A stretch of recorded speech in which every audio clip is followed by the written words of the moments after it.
সবসময় জেনে রাখবেন যে স্বার্থময় জগতের মানুষ স্বার্থ ছাড়া কেউ কোনোদিন কাউকে ভালোবাসে না।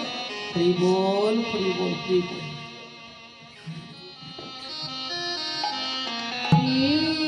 যতদিন স্বার্থ আছে ততদিন ভালোবাসা আছে, স্বার্থ নাই ভালোবাসাও না। বাবু, এই সংসার শুধু দাও দাও করে নিংড়ে নেবে, বিনিময়ে কোনো কিছু দেবে না। দেবে না কথাটা বলা ভুল, দেবে কি জানেন? লাঞ্ছনা, গঞ্জনা, অবহেলা। এটাই হবে আমাদের শেষের দিনের সঙ্গের সাথে। কত আশা করে আমরা সন্তান মানুষ করি, কেন?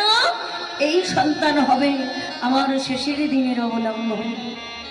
কিন্তু মাগো, এত আশা করে যে সন্তানকে মানুষ করছেন, সেই সন্তানের ভালোবাসা কেমন জানে? ছোট্ট একটি বাস্তব প্রসঙ্গ বলি।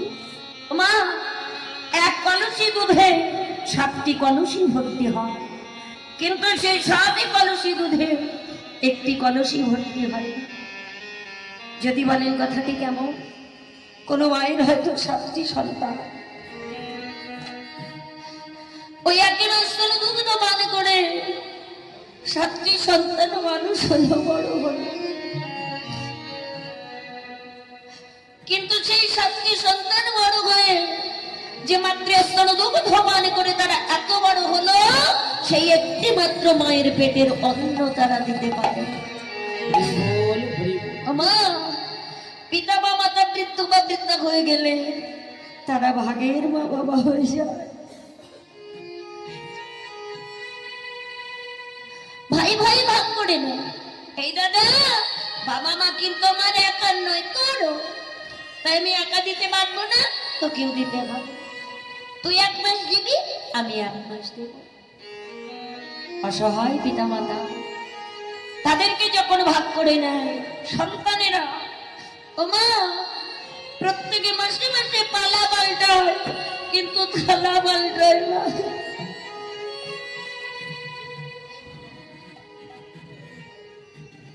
প্রত্যেকে মাসে মাসে পালা পাল্টায়, কিন্তু থালা পাল্টায় না। কেন জানেন? আমার মতো ছেলে মেয়ে যারা আছে, তারা ভাবে পিতামাতা বৃদ্ধ বা বৃদ্ধা হয়ে গেছে, তাদের কত রোগ আছে, তারা যেখানেই সেবা করছে ওই খেলায় যদি আমরা সেবা করি, তাহলে পিতামাতার ওই রোগ আমাদের মধ্যে প্রবেশ করে। তাই প্রত্যেক মাসে মাসে পালা পাল্টায়, কিন্তু থালা পাল্টায়। অসহায় পিতামাতা কাঙালের মতো একবারে সন্তানের দরজা একবারে সন্তানের দরজায় বসে থাকে এক মুঠ অন্নের জন্য। মা, এ সংসারে আপনার আদর কদর ভালোবাসা কতক্ষণ? আপনার কর্ম ক্ষমতা যতক্ষণ, যতদিন কর্ম করতে পারবেন, যতদিন অর্থ উপার্জন করেন সংসারকে বা সংসারের মানুষকে দিতে পারবেন, ততদিনে সংসার বা সংসারের মানুষ আপনাকে ভালোবাসবে। কিন্তু যখন জরাই দেহ জরা জীর্ণ হয়ে যাবে, কেউ একবার ডেকে শুনবে না, ও মা, তুমি কেমন আছো? কিন্তু বাবা, তুমি ভালো আছো?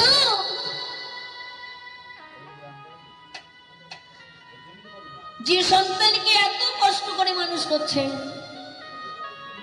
সারা জীবন কুকুরের মতো পরিশ্রম করছে, কেন? আমার সন্তানের ভবিষ্যৎ গোছাতে হবে। ও মা, মৌমাছি দেখেছে? ফুল থেকে মধু এনে চাকে উদ্গার করে, আর মধু হরণকারী যারা, তারা কি করে? ওই চাকে ভেঙে সমস্ত মধুকে নিংড়ে নিয়ে মৌমাছি সহ ওই চাকে পুড়িয়ে দেয়। আপনি এত কষ্ট করে যে ব্যাংক ব্যালেন্স করছেন আপনার সন্তানের জন্য, যতদিন আপনি পরিশ্রম করতে পারবেন, যতদিন ব্যাংকে জমাতে পারবেন, ততদিন সন্তান ভালোবাসবে।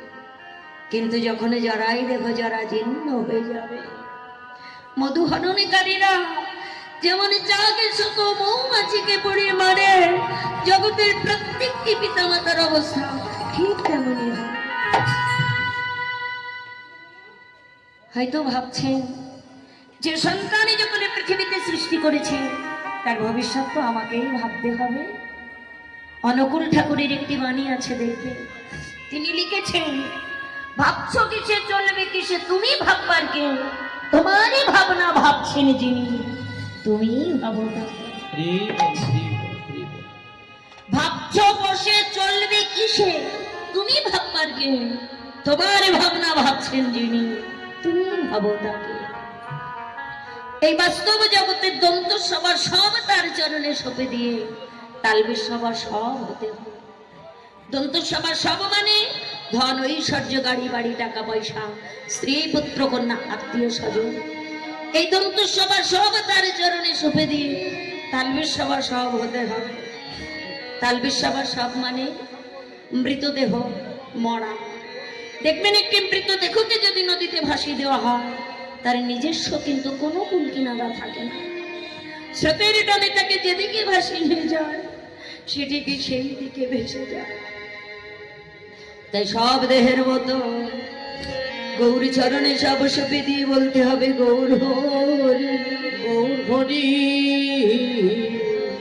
এ জগতের সবাই আমায় ভুলে গেলেও ভুলে গেলি তুমি যেন আমায় ভুলো না, আমাকে তুমি তোমার করে নিয়ে ওকে গৌর